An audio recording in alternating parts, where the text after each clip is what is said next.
Então vamos lá, querido. A Bíblia, nós vamos ver hoje a Bíblia como um todo. Porque na verdade a Bíblia, a palavra Bíblia significa coleção de livros.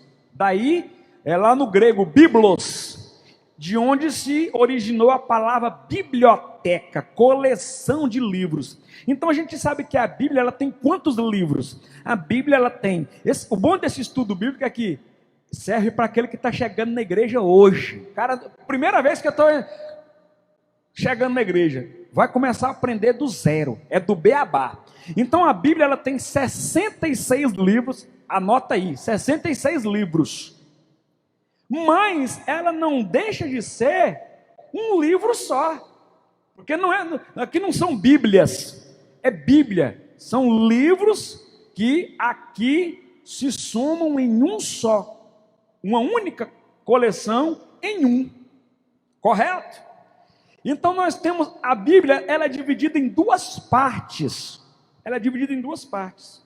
A primeira parte vai de Gênesis a Malaquias. Essa parte é chamada de Velho Testamento ou Antigo Testamento. Vai de Gênesis até Malaquias. São os primeiros 39 livros de Gênesis a Malaquias, Antigo Testamento, os primeiros 39. E de Mateus até Apocalipse, são 27 livros, é chamado de o Novo Testamento. São essas duas partes. Ah, pastor, mas quando eu abro a Bíblia aqui, que eu chego lá em Malaquias, quer ver, eu vou abrir aqui, eu chego lá em Malaquias, toda a Bíblia, né? Talvez você nunca parou para observar isso, né? Você observa que toda a Bíblia, ela tem entre o Novo Testamento e o Antigo Testamento, ela tem uma página. Pode abrir sua Bíblia aí para você ver. Ela tem uma página toda em branco. Toda a Bíblia tem essa página em branco aqui. Por quê que essa página está em branco? Tem um significado. Foi o tempo em que Deus se calou. O tempo do silêncio de Deus. Ele deixou de falar com a humanidade. Nós não podemos precisar aqui se foram 100 anos, 10 anos, 1000 anos. Não sabemos precisar o tempo. Mas houve um período, e essa página branca da Bíblia é chamada de período interbíblico. O tempo que Deus se calou. Deixa ela em branco, tá, irmão? Não vai escrever lá. O tempo que Deus se calou, que aí você já tira, a página já não vai deixar de ser branca já. E nós não podemos acrescentar nenhuma vírgula, nenhum tio, nenhum i, né? Deixa a página em branco aí, tem gente que pega para anotar, né? Compra um caderninho para você anotar a parte. Essa página em branco, ela tem um significado, significa o silêncio de Deus, o tempo que Deus se calou, tá bom? Então vamos lá, vamos entender a Bíblia aí comigo. Voltemos então, são duas partes, o Velho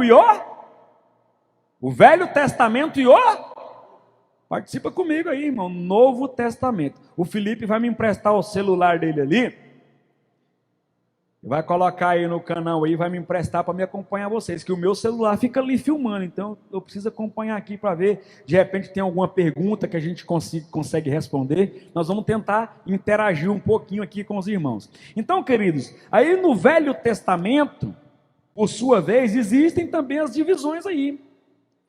Os livros da lei, também conhecido como Pentateuco, é a primeira divisão aí do Antigo Testamento, os livros da lei, ou o Pentateuco. Quais são esses livros? Gênesis, Êxodo, Levítico, Números e Deuteronômio. Os 5 primeiros livros da Bíblia são os livros da lei ou o Pentateuco. Segundo, vem os livros de história. Os livros de história. Quais são os livros de história? São 12 livros de história. Josué, Juízes, Ruth, 1º e 2º Samuel, 1º e 2º Reis, 1º e 2º Crônicas, Esdras, Neemias e Esther. 12 livros de história aí no Antigo Testamento, tá? Aí vem os livros de poesia. Quais são os livros de poesia? São 5. Jó é um livro de poesia. Jó, Salmos, Provérbios, Eclesiastes e Cantares. São esses 5 livros de poesia. Depois nós temos os profetas maiores. Quantos são os profetas maiores? 5. Quem são eles? Isaías, Jeremias, Lamentações, Ezequiel e Daniel. E, por fim, nós temos os profetas menores, que são 12, que vão fechar aqui o ciclo dos 39 livros do Antigo Testamento. Os profetas menores são Oséias, Joel, Amós, Obadias, Jonas, Miqueias, Naum, Abacuque, Sofonias, Ageu, Zacarias e Malaquias. Beleza? Então você está com a sua Bíblia aberta. Você pegou seu caderninho, que agora o estudo bíblico tem que ter o caderninho. Tem o caderninho. Aí eu pergunto, Velho Testamento, 39 livros. Livro da lei, são quantos? 5. Gênesis, Êxodo, Levítico, Número, Deuteronômio. Livro de história, são quantos? 12. De Josué até Esther. Josué, Juízes, Ruth, 1 Samuel, 2 Samuel, 1 Reis, 2 Reis, 1 Crônicas, 2 Crônicas, Esdras, Neemias e Esther. Cadê, Felipe, o celular? Me dá. Está me acompanhando o povo aqui. E os 5 livros poéticos, né? Os livros de poesia. Obrigado, Felipe. São 5, que eu já falei. Os profetas maiores são 5, os profetas menores 12. Beleza? Glória a Deus. O irmão Pedro Júnior está aqui acompanhando. A irmã Euvana tem que comprar outra Bíblia. A irmã está falando para o Pedro Júnior aqui, que o Pedro Júnior está falando, a minha não tem. Não tem o quê, irmão Pedro Júnior? Não tem a página em branco não, irmão?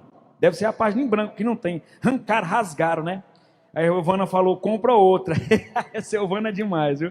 Compra outra Bíblia, só para ter a página em branco. Aí o irmão João Hélio disse que já vai providenciar uma. O Braulio disse que a dele não tem a página em branco também. Irmão, compra a Bíblia de crente, irmão. É brincadeira. Algumas pode ser que não tenha, gente. Tá certo, mas é trazendo para você o significado. A maioria tem, tá? Tem um significado aí, você entendeu? Então vamos lá para o Novo Testamento. Novo Testamento.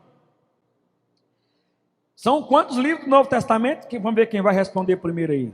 Enquanto o irmão Alex vai trazer uma água para mim. Aquele copo hoje sumiu daqui, aquele de vidro. Cadê? São quantos livros aí no Novo Testamento, irmãos? Quem vai responder aí? 27. Tá? Começando então, vamos dividir agora. A irmã Thaís foi a primeira que respondeu aqui. 27. Ponto vai para a irmã Thaís. Queridos, do Novo Testamento, 27 livros. Vamos entender então aqui. Primeiro vem os evangelhos, que são 4. Mateus, Marcos, Lucas e João. Os 4 evangelhos. E aí tem um livro da história. Que história? Da história da igreja. Tem um livro da história da igreja lá no Novo Testamento. Que livro é esse? O livro de Atos. E aí nós temos as cartas de Paulo. Temos 13 cartas de Paulo. 13. Romanos, 1º e 2º Coríntios, Gálatas, Efésios, Filipenses, Colossenses, 1º e 2º Tessalonicenses, 1º e 2º Timóteo, Tito e Filemon. Essas são as cartas do apóstolo Paulo. Então veja que o apóstolo Paulo contribuiu muito para o Novo Testamento, né? Que são 27, 13 ele escreveu. E as cartas gerais, nós temos o livro de Hebreus. Algumas pessoas falam, o livro de Hebreus não foi o apóstolo Paulo, pastor? Na verdade, não. Aqui na Bíblia não traz o autor. E se a gente for ver o estilo literário, é bem diferente o estilo literário do apóstolo Paulo. Tá certo? Então, provavelmente não foi o apóstolo Paulo, não. Obrigado, meu querido. Tá? Então, nós temos cartas gerais. São 8 cartas gerais. Hebreus, Tiago, 1º e 2º Pedro, 1º, 2º e 3º João, Judas. Queridos, esse Judas que está aqui não é o Judas Iscariotes. Pensa, o Judas Iscariotes também escreveu um livro. Não, queridos, esse é o outro Judas, é aquele Judas irmão de Jesus. Tá bom? Por isso que nós vamos ler a Bíblia, tá? Judas Iscariotes não tem livro não, é Judas aquele que é irmão de Jesus, tá bom? Então as cartas gerais, Hebreus, Tiago, 1º e 2º Pedro, 1º, 2º, 3º João e Judas, são 8, tá bom? E o último livro da Bíblia, só tem um livro profético, que é o livro de Apocalipse. Beleza? O livro de Apocalipse. Glória a Deus. E aí, queridos, sobre o Novo Testamento, aí para a gente entender um pouquinho também, deixa eu passar aqui para vocês. Glória a Deus. Glória a Deus. Sobre o Novo Testamento, nós temos aí então os evangelhos, né? Eu já falei para você os quatro evangelhos. Nós temos os três primeiros evangélicos. Os três primeiros evangélicos aí, que são chamados, os três primeiros evangelhos são chamados de evangelhos sinóticos. Sinóticos. Ou seja, resumidos. Significa isso, resumidos, tá? Você pode ver que o evangelho de Mateus, de Marcos e de Lucas, eles trazem praticamente a mesma história ali, que traz para nós ali contando, narrando o mesmo fato narrado em Mateus, narrado em Marcos, narrado em Lucas. Mas a gente sabe que Mateus escreveu para um público, Marcos escreveu para outro público, Lucas escreveu para um outro público. E o quarto evangelho, o mais diferente de todos, é o evangelho de João, por isso ele não é considerado sinótico. Ele não tem a mesma semelhança, o mesmo resumo, a mesma linha de pensamento de Mateus, Marcos e Lucas. Então, Mateus, Marcos e Lucas é chamado de os evangelhos sinóticos. E o quarto evangelho, o evangelho de João. Cada um escreve vendo Jesus de uma maneira e para um público diferente. Um escreve vendo Jesus como servo. Outro escreve vendo Jesus como rei. Outro escreve vendo Jesus como o Filho do Homem. Outro escreve vendo Jesus como Filho de Deus. Tá? Outro escreve para os judeus. Um escreve para os gentios. Outro escreve para os gregos, para os helênicos. E por isso há os três evangélicos aí. Os evangelhos aí, tá bom? E nós temos as cartas de Paulo. Primeiras cartas de Paulo para 7 igrejas. Igreja de Roma, por isso, Romanos. Carta do apóstolo Paulo aos Romanos. Era a igreja lá de Roma. Então são 7 igrejas. Roma, Corinto, Galácia, Éfeso, Filipos, Colossos e Tessalônica. São 7 igrejas. Então veja que interessante. São 7 cartas do apóstolo Paulo às igrejas. Lá no Apocalipse, 7 cartas às igrejas também, né? Interessante isso aí. Mas o apóstolo Paulo também, além dessas 7, ele escreve aí para os amigos também, né? Carta para 3 amigos. Que amigos são esses que ele escreve? Timóteo, Tito e Filemon. Que não são, logicamente, cidades, são pessoas. Beleza? E nós temos outras cartas, como eu falei para você. Uma carta é escrita para os hebreus. Está escrito lá, carta aos hebreus. Povo judeu mesmo, os hebreus. Quem escreveu foi o apóstolo Paulo? Não nos deixa claro. Se não estava lá, carta do apóstolo Paulo aos hebreus. Não, está lá, carta aos hebreus. Provavelmente é outro autor, porque o estilo de escrever, a forma é muito diferente. E nós temos as 7 epístolas. Epístolas são cartas, 7 cartas gerais ou universais, que tem Tiago, 1º e 2º Pedro, 1º, 2º e 3º João e Judas, que você já sabe que não é o Iscariotes. Beleza? Então, queridos, nós vamos para a parte mais aplicada aqui de hoje, que é as lições principais da Bíblia. Se um dia você fez essa pergunta, porque tem aluno que tem uma certa, vamos dizer assim, quer a coisa rápida, né? E aí quando o professor fala para você, leia o livro tal, aí você pega o livro, é aquele livro grossão, aquele livro grosso. Aí você vai lá no Google, aí você digita lá assim, resumo do livro. Você quer ler o resumo, porque o resumo vai dar 1 página, 2 páginas de um livro que tem 1000 páginas. Aí você, resumo do livro, ou sinopse do livro, né? Pois é, a Bíblia também tem como a gente fazer essa sinopse. E é o que eu vou fazer aqui hoje. Vou trazer para você as lições principais da Bíblia. Aí, ó, que oportunidade numa plena de uma quarta-feira, num dia primeiro, um dia bonito, dia abençoado. Vamos começar bonito. As lições principais da Bíblia, ou você pode dizer, o resumo da Bíblia. Liga para aquele teu amigo agora e diz: ei, você que nunca entendeu a Bíblia, hoje o pastor vai falar lá, o pastor vai trazer a sinopse da Bíblia, irmão. O resumo, você vai entender rapidinho, porque o povo gosta de coisa rápida, entender facinho assim, né? Principalmente quem estuda. É tão bom você encontrar um resumo pronto de um livro. O professor fala para você ler, você encontra o resumo do livro. De 1000 páginas, você encontra 3 páginas para você ler. Ai, que maravilha! E agora o pastor vai falar em 20 minutos o resumo da Bíblia. Eita, glória a Deus, é bom demais, menina. E assim facilita para o crente, só não aprende quem não quer. Então vamos lá, ajeita aí, te apruma no sofá, dá uma sacudida e vamos lá. Lições principais da Bíblia. Vamos lá.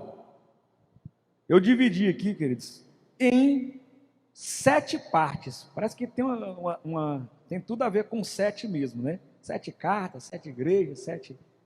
E aí vai. Então eu dividi também aqui em 7 partes, explicando aqui para vocês sobre essas lições principais aqui na Bíblia. Você vai manusear comigo, tem que manusear um pouco aí a Bíblia, tá? Então, primeira divisão aqui nossa aqui, resumo da Bíblia. Primeira divisão, começa com o quê? Deus criou o mundo. Tá lá, que livro? Livro de Gênesis. Abre aí para você ver, Gênesis capítulo 1, versículo 1. Tem que ser rápido. Gênesis 1. No princípio criou Deus o céu e a terra. Então tudo começa aí. E aí você vai observar aí em Gênesis que ele também criou o homem, a sua imagem e a sua semelhança. Está lá em Gênesis capítulo 1, versículo 26 e 27. E também no capítulo 2, versículo 7. Tudo começa aí. Deus criou o mundo, Gênesis 1. Criou o homem, a sua imagem, Gênesis 1, 26 e 27. E Gênesis capítulo 2, versículo 7. Só que eu digo logo de cara para você, Deus criou o homem à sua imagem e semelhança. Mas a nossa imagem com Deus, ela é mais espiritual do que física. Porque as pessoas se apegam muito no visível. Pensa, então a nossa imagem e semelhança de Deus é que Deus tem 2 olhos, um nariz, uma boca, 2 mãos, 2 pernas. Então nós somos igual, no aspecto físico somos iguais a Deus. Tá, pode ser, mas queridos, a nossa imagem e semelhança com Deus, ela é espiritual. Porque Deus, ele é triuno, trindade, triuno. 3 que são 1. Pai, Filho e Espírito Santo. E o homem é a imagem espiritual de Deus, porque nós somos também triunos. Nós somos corpo, alma e espírito. Então, essa também é uma das nossas principais características de ser imagem espiritual de Deus. O homem, então, lá em Gênesis, ele recebeu uma ordem. A ordem era simples, era específica. Era só obedecer a Deus. O homem recebeu a ordem de obedecer a Deus. Gênesis capítulo 2, versículo 15 a 17. Leia para você ver. Não dá tempo de eu ler todos os textos, como eu digo para você. Você vai ter que pegar em casa. É igual aquela aula de cursinho, que o professor fala rápido, mas aquela fala rápida dele, se você aprofundar, você vai longe. Então eu digo para você, vou repetir pausadamente. Deus criou o mundo, Gênesis 1:1. Deus criou o homem à sua imagem espiritual, sua semelhança. Gênesis 1, 26 e 27 e Gênesis 2, 7. Você já tem um bocado de coisa para ler aí. E vai confirmando, porque se eu for ler tudo, nós vamos passar a noite inteira. E eu falei que são 45 minutos. O homem recebeu uma ordem específica. Gênesis capítulo 2, versículo 15 a 17. Era só o homem obedecer a Deus. Deus falou para ele assim: de todas as árvores do jardim podereis comer, mas da árvore que está no meio do jardim, dela não comereis, porque no dia em que dela comerdes, certamente morrerás. Gente, era tão simples, né? Hoje tem lei de tudo quanto é jeito. Hoje nós estamos vivendo um tempo, então, que Deus me livre. É tanto decreto que a pessoa fica até doida. Não sabe nem o que vai. Inventaram até uma dupla sertaneja agora, Loki e Down.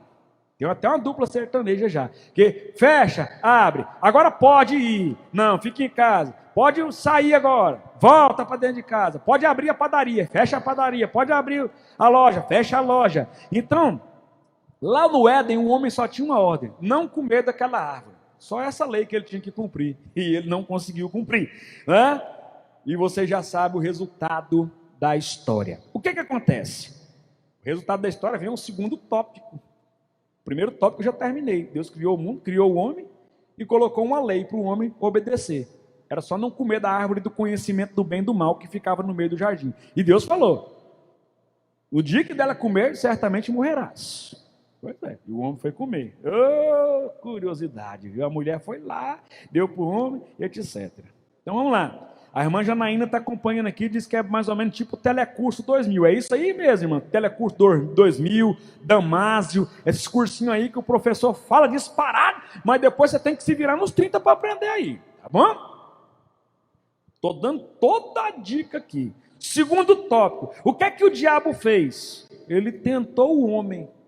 E aí surgiu o primeiro pecado na humanidade, o pecado fatual. Existe uma diferença entre pecado original e pecado fatual. O pecado original originou aonde? Lá na eternidade, quando Lúcifer tentou ser maior que Deus. Diz: eu vou tomar o lugar de Deus. Esse é o pecado original. Mas o pecado da humanidade é chamado pecado fatual, que tornou-se fato na humanidade. O diabo tentou o homem, e o homem caiu na tentação, foi lá comer do fruto, daquilo que era proibido, e o pecado, o primeiro pecado entrou na humanidade, a desobediência. Então, desde então, todos os homens, eles já nascem em pecado. O salmista diz: porque em pecado concebeu a minha mãe. Algumas pessoas dizem assim: mas uma criança ela nasce inocente. Nananina, não. Uma criança ela nasce sem malícia. Inocência, o homem só teve lá no Éden, antes de comer do fruto do bem e do mal. O homem era inocente. Depois que ele comeu, ele já até viu que ele estava nu. Olhou para a mulher, viu que a mulher estava nua. Já a malícia veio de cara.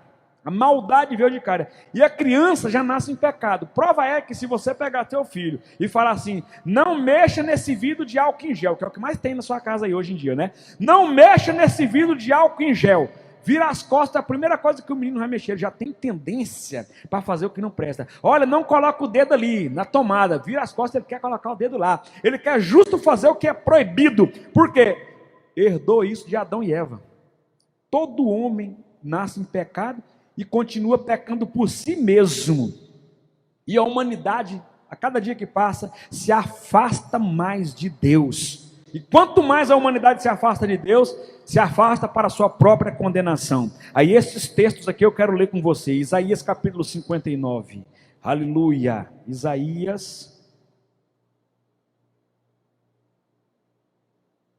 capítulo 59, versículo 1 e 2. Eis que a mão do Senhor não está encolhida para que não possa salvar, nem surdo o seu ouvido para não poder ouvir. Mas as vossas iniquidades fazem separação entre vós e o vosso Deus, e os vossos pecados encobrem o seu rosto de vós, para que não vos ouça. Está vendo? Então o pecado, queridos, ele nos separa, ele nos afasta de Deus. A comunhão que Adão e Eva tinham com o Senhor foi quebrada por causa do pecado. E hoje, da mesma forma, quando nós pecamos, a nossa comunhão com Deus é quebrada. O pecado nos separa de Deus. Romanos capítulo 3, versículo 23, diz assim, pois todos pecaram e carecem e precisam da glória de Deus. Ainda Romanos capítulo 6, verso 23, diz assim: porque o salário do pecado é a morte. Mesma coisa que Deus falou para Adão: no dia que dela comer, certamente morrereis. E aí diz, porque o salário do pecado é a morte,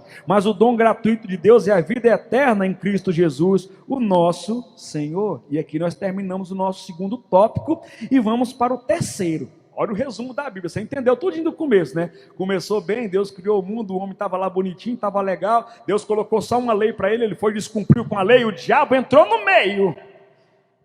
E aí começou a complicar a situação. O homem perdeu, quebrou a sua comunhão com Deus. Por isso que o mundo jaz no maligno. O que é jaz? Está morto. Porque o maligno passou a dominar esse mundo. Quando Deus fez o homem, Deus colocou o homem aqui, ó, acima de todas as criaturas. E Deus falou para o homem assim, ó, sobre todos os animais, sobre todas as criaturas você vai dominar. Você só se submete a mim. Então era assim, ó, na ordem hierárquica, Deus e o homem. O diabo estava lá embaixo. Mas o que é que o diabo fez? Ele tomou o lugar do homem. A partir do momento que o homem se submeteu a uma sugestão do diabo, ele pecou. Então, o relacionamento de Deus e do homem foi quebrado. Porque quem entrou no meio? O diabo. Então ficou o diabo entre Deus e o homem, ficou o diabo. Infelizmente foi assim. Ficou agora Deus, o diabo e o homem ficou lá embaixo. Por isso que o mundo jaz no maligno. Por isso, queridos, que eu vou falar desse terceiro tópico. Porque quando o homem pecou, ele passou a estar condenado. Lá no Éden, o diabo estava lá embaixo. O inimigo subiu um degrau. O homem ficou lá embaixo, infelizmente, quem não tem Jesus, está debaixo do governo de quem? Por isso que eu vou falar desse terceiro ponto.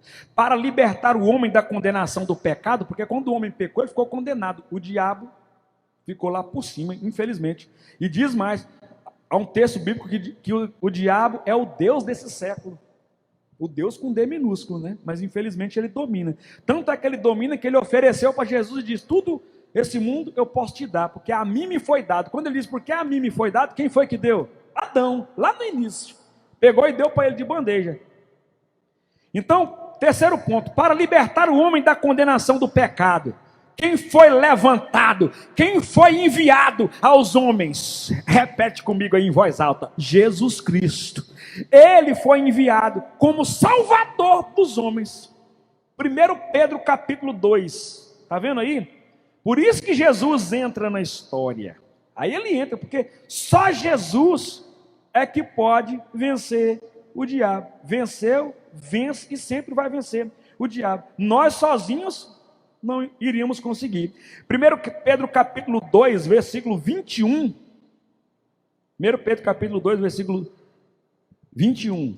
Glória a Deus. 1 Pedro capítulo 2, versículo 21 diz assim: porquanto para isto mesmo foste chamado, pois que também Cristo sofreu em nosso lugar, deixando-vos exemplo para seguirdes os seus passos, o qual não cometeu pecado nem dolo algum se achou em sua boca.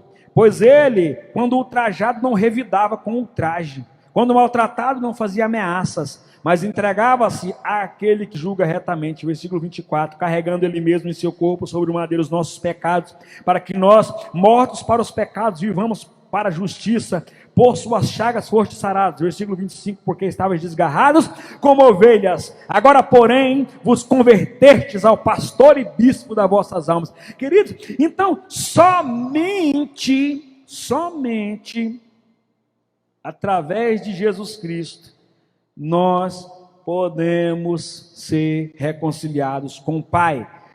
1 Pedro também ainda, capítulo 1, versículo 18 e 19 diz: sabendo que não foi mediante coisas corruptíveis, como prata ou ouro, que fostes resgatados do vosso fútil procedimento que vossos pais vos legaram, mas pelo precioso sangue, como de cordeiro sem defeito e sem mácula, o sangue de Jesus Cristo. É Ele que nos purifica de todo pecado. E também 1 Pedro capítulo 3, versículo 18 diz: pois também Cristo morreu uma única vez pelos pecados, o justo pelos injustos, para vos conduzir a Deus, morto sim na carne, mas vivificado no Espírito. Queridos, Jesus ele pagou o preço. Jesus ele morreu no nosso lugar para justamente nos resgatar da condenação que nos esperava.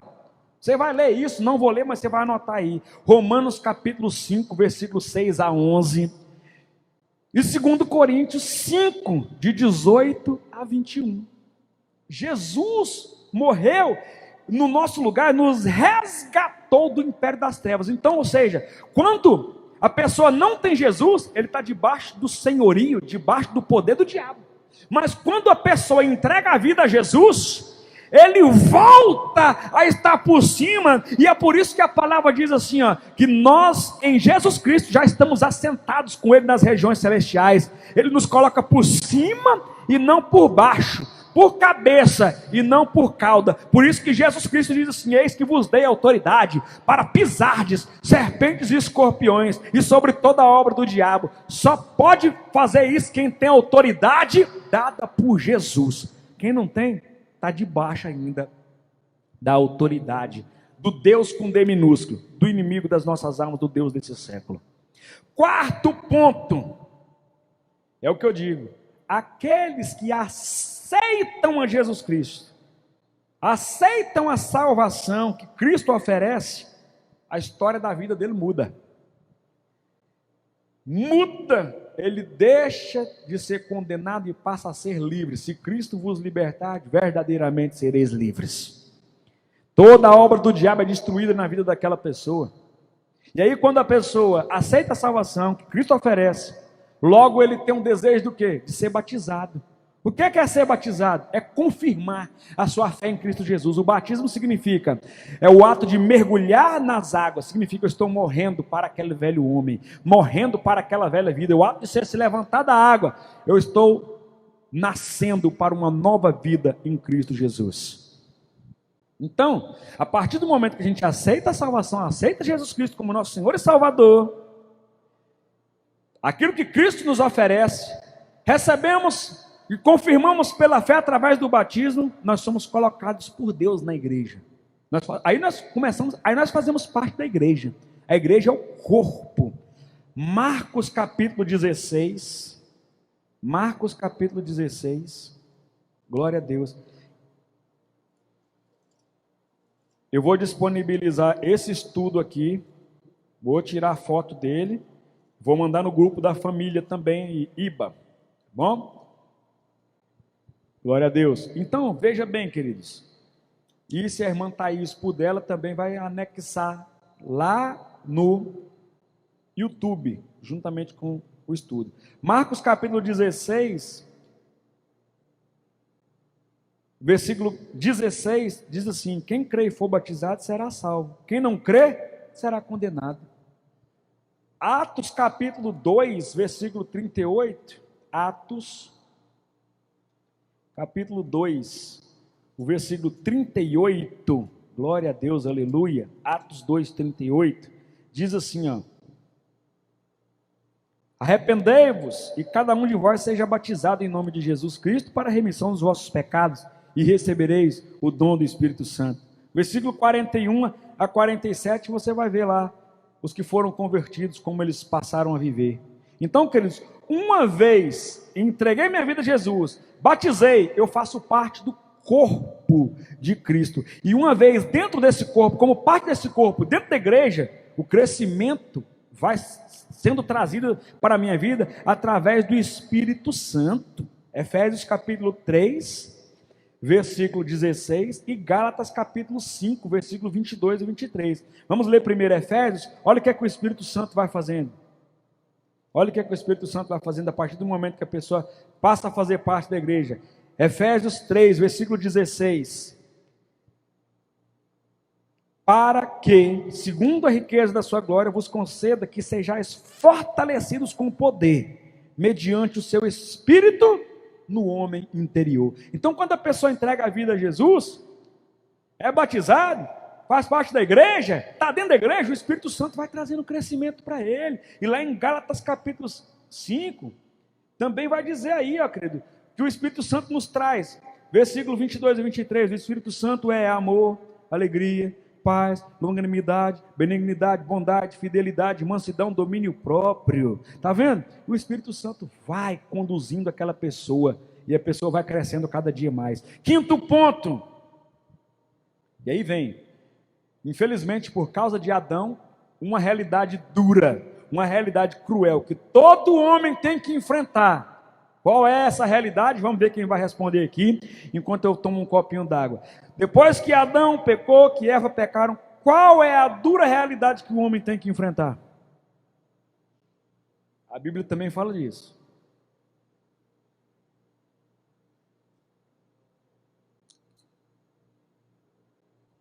E agora ninguém respondeu, vamos ver quem vai ser o primeiro a responder. Que realidade é essa que o homem tem que enfrentar, irmãos? Responde aí, bota no comentário aí, nesse quinto ponto. Sabe que dura realidade é essa, queridos? A morte. É a morte, infelizmente. Quando cada homem tiver que passar pela morte, e vai ter que passar, não tem jeito, né? Não tem como. Apocalipse, capítulo 2. Apocalipse, capítulo 2, o versículo 10, diz assim, ó: não temos as coisas que tem de sofrer, eis que o diabo está para lançar em prisão alguns entre vós, para ser dispostos à prova, e tereis tribulações de 10 dias, ser fiel até a morte, e dar-te-ei a coroa da vida. Eita, palavra difícil, né? Ser fiel até a morte.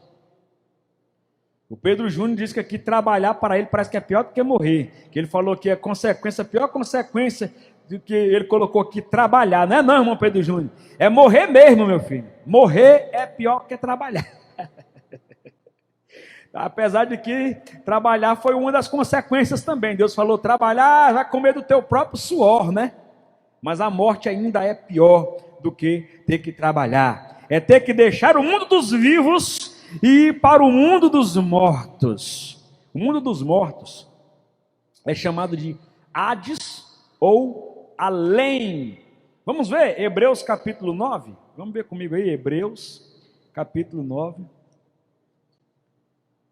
Tito, Filemão, Hebreus, capítulo 9, versículo 27, diz assim: e assim como aos homens está ordenado morrerem uma só vez, vindo depois disso o juízo. Então não tem jeito, né? Não tem essa história de vai reencarnar de novo, aí depois vai morrer de novo. Não, é morrer uma só vez, depois disso o juízo.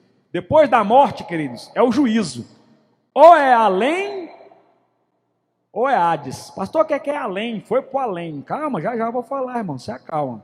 Não criemos pânico. Lucas capítulo 16. Lucas, Mateus, Marcos, Lucas, né? Mateus, Marcos, Lucas capítulo 16, versículo 19 a 31, você vai ver aí, ó, a história lá do rico e do mendigo, lá do seio de Abraão, e etc. Você vai ler aí com o tempo depois, tá bom?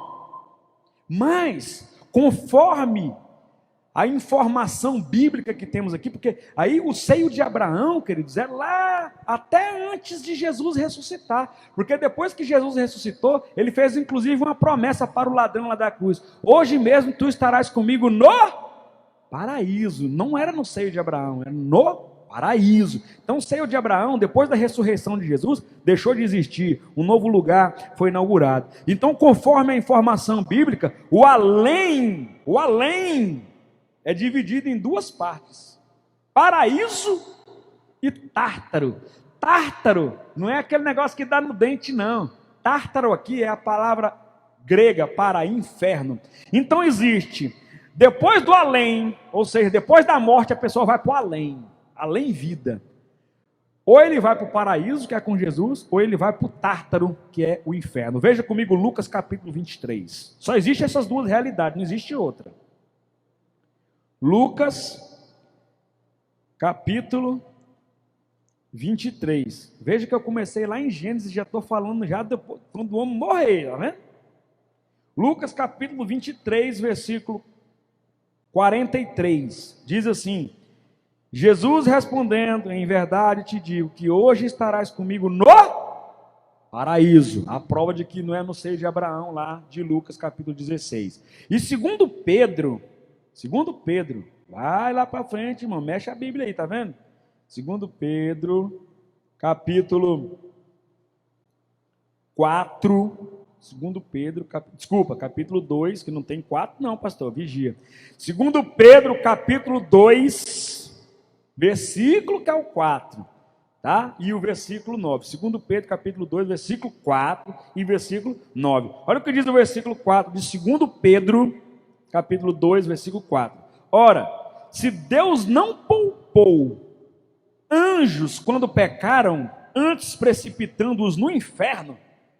Por quê, queridos? Quando Lúcifer pecou, 1/3 parte do céu pecou junto com ele. E eles foram lançados, nos diz lá em Apocalipse.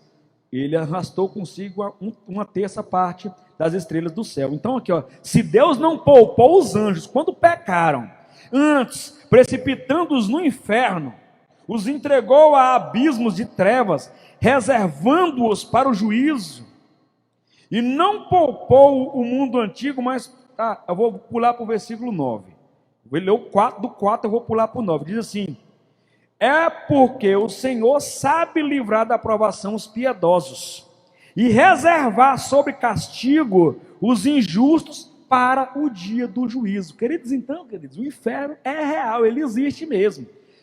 Então veja bem, o que é que tem, pastor, nesses dois lugares? Quem morre vai para o paraíso, o que é que tem lá? Um lugar de descanso, na presença de Deus. Mas e quem morre e vai para esse Tártaro, pastor, que é o inferno? É um lugar de tormento. Ainda não é o lugar definitivo, mas já é um lugar de tormento. Porque o lugar definitivo não é Tártaro, é Geena, que nos diz lá em Apocalipse. É Geena, é onde, que é a tradução da palavra Geena para o português, é lago de fogo. É onde o verme não morre. Ali haverá choro e ranger de dentes. Um fogo nunca se apaga, o verme não morre. Então, queridos, o paraíso, para quem morrer com Jesus, lugar de descanso. O nome já fala paraíso, é lindo, é maravilhoso. Mas para quem morrer sem Jesus, como eu disse, está debaixo do governo do diabo ainda, não entregou sua vida a Jesus, vai para o Tártaro, o inferno, um lugar de tormento. Sexto ponto aqui, queridos. Pastor, o que é que esse sexto ponto vai falar? Da volta de Jesus, é lógico. Porque se a pessoa não morrer, se ficar vivo, tem a volta de Jesus, para os que ficarem vivos. E no dia da volta de Jesus, quando soar a última trombeta, a trombeta final,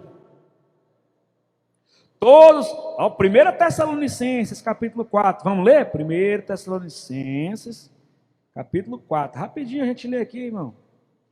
Né? 1 Tessalonicenses, capítulo 4, versículo 16 e 17, diz assim, ó: porquanto o Senhor mesmo, dada a sua palavra de ordem, ouvida a voz do arcanjo e ressoada a trombeta de Deus, descerá dos céus, e os mortos em Cristo ressuscitarão primeiro. Versículo 17: depois nós, os vivos, os que ficarmos, seremos arrebatados juntamente com eles entre nuvens para o encontro do Senhor nos ares, e assim estaremos para sempre com o Senhor. Então, queridos, na volta de Jesus soa a última trombeta, todos os mortos vão ressurgir, e aqueles que estiverem vivos serão transformados para receber um corpo eterno. 1 Coríntios capítulo 15 diz que aquele que estiver vivo vai ser transformado. É uma morte também, queridos, não deixa de ser uma morte rápida, mas em 1 Coríntios diz que é num abrir e fechar de olhos. 1 Coríntios capítulo 15, versículos 50 a 53, diz assim: e isto afirma, irmãos, que a carne e o sangue não podem herdar o reino de Deus, nem a corrupção herdar a incorrupção. Eis que vos digo um mistério, nem todos dormiremos. Ele está usando aqui uma figura de linguagem, eufemismo, para dizer, né, morrer. Mas todos seremos transformados. No momento, diz aqui, num abrir e fechar de olhos. Os teólogos dizem que esse abrir e fechar de olhos, e aí eu concordo com eles, significam uma morte rápida. Para quê? Ao ressoar da última trombeta, os mortos ressuscitarão incorruptíveis, e os vivos serão transformados para receber, diz o versículo 53, porque é necessário que o corpo corruptível se revista da incorruptibilidade, e o corpo mortal se revista da imortalidade. Correto? Queridos, e diz mais, que esse mundo aqui vai ser dominado pelo anticristo, esse mundo vai ser destruído. E os homens, lá no final, serão julgados por Deus, no juízo final. 2 Coríntios, capítulo 5, versículo 10. 2 Coríntios 5, 10. E tem outras referências aqui que eu nem citei, mas eu vou passar para vocês. Porque importa que todos nós compareçamos perante o tribunal de Cristo, para que cada um receba bem ou mal o que tiver feito por meio do corpo. E também lá no Apocalipse se fala do juízo final, queridos. Então, estou trazendo aqui o resumo para você. Sétimo e último ponto: o destino eterno de cada um estará selado. Que destinos são esses? Mateus capítulo 25, versículo 46. Mateus 25, versículo 46, diz assim: e irão estes para o castigo eterno, porém os justos para a vida eterna. Esse é o fim dos homens, queridos. Olha aqui, ó. Para quem não seguia a Cristo, depois da morte, o inferno, o tártaro, e depois lá, por ocasião do juízo, receber a sentença final, Geena, lago de fogo. Aos que aceitarem a salvação, aceitarem Jesus Cristo, hoje, paraíso.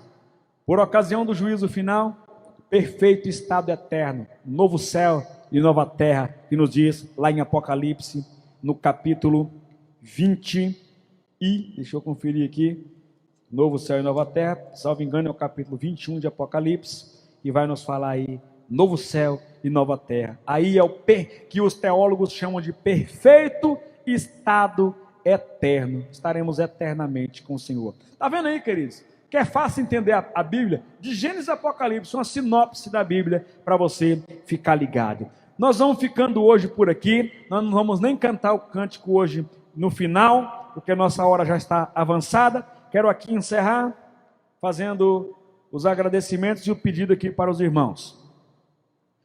Vamos orar pelos motivos de oração que estão lá no grupo Família Iba, tá certo? Participa da oração, vamos nessa corrente e Deus vai abençoar cada um. Também, queridos, agradecer ao irmão Diógenes e irmã Thaís, que se dispuseram a estar postando lá o estudo no YouTube também para outras pessoas acompanharem. Relembrando, durante a semana nós vamos colocar ali os textos, áudio das leituras bíblicas. Já falei aqui com eles, pastora, que nós vamos estar orando hoje. O pessoal vai estar, todos os pedidos estão lá no grupo, tá, querido? Nós vamos estar orando em nossas casas pelos pedidos que ali foram feitos. Também, queridos, quero agradecer a participação de todos os irmãos que estiveram hoje aqui conosco, que Deus possa abençoar a cada um. Se você gostou e pretende participar dessa forma aqui do estudo bíblico, de Gênesis a Apocalipse, diga aí, eu vou participar, pastor. Gostei, glória a Deus. Dá um gostei aí, o irmão Pedro Júnior, irmã Andressa, né? Irmã Ivete, o pessoal que está presente aí, que Deus abençoe grandemente a sua vida. Obrigado pela participação. Convidem outras pessoas para a próxima quarta-feira, para nós estarmos juntos aqui. Beleza? Tá bom? Nós vamos orar, então, agradecendo ao Senhor. Fica aqui o meu abraço, o irmão João Hélio diz aqui, eu vou mesmo, né? Aqui bem rondoniense mesmo, né? Eu vou mesmo participar. É isso aí. Irmã Bárbara Ferreira gostou também, foi muito bom, legal. Fica a dica para vocês, irmãos. Peguem as referências que estão aqui, eu vou tirar foto, vou mandar para a Thaís e vou mandar para o grupo Família Iba. Leia. Não tenha preguiça não, irmão. Pegue e leia, porque eu falei aqui, mas tive que correr, até passei os 45 minutos. Mas se esforce, leia. Se você ler todas as referências que tiver aqui, você vai aprender demais. Vai valer a pena. Vamos aproveitar esse tempo que estão tendo em casa para ler Bíblia. E nós vamos crescer muito. Feche os teus olhos e vamos orar. Senhor, nosso Deus e Pai, mais uma vez te agradecemos por esta noite maravilhosa em que juntos estivemos aqui para te exaltar, te agradecer. Continue conosco, continue com a tua igreja. Desperta-nos para esta última hora, para que nós possamos aprender mais da tua palavra, para estar ainda mais, sim mais, no centro da tua vontade, do teu querer, para que assim venhamos crescer, até chegarmos à estatura do varão perfeito que é Jesus. Abençoe a tua igreja e o teu povo, é a nossa oração, no nome de Jesus. Amém. Um abraço e um beijo para todos aí, no nome de Jesus.